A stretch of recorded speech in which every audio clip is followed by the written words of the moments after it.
La ilaha illallah. No God but Allah. That in itself gives you dignity. You know, the motto of my party, when I started my party 25 years ago, is Iyaka na'budu wa iyaka nasta'in. You alone I worship, you alone I ask for help.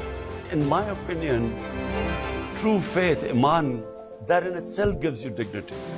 Because just the fact that you don't bow in front of anyone but the one, that is a liberation of a human being. I've always, young people ask me about who do I respect or what is the concept of richness. You see, for me, someone who is rich is someone whose conscience has no price. You can't buy them. And that's what I mean, this, and you talked about the candy man and I talked about this laborer. People who don't bow in front of anyone, who do not allow their dignity, lose their dignity, whatever happens.